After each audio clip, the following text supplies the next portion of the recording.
Wow!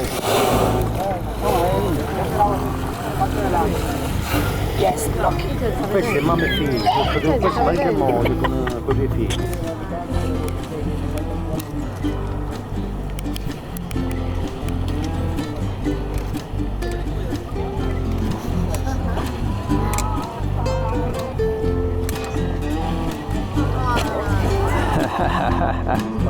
Karen.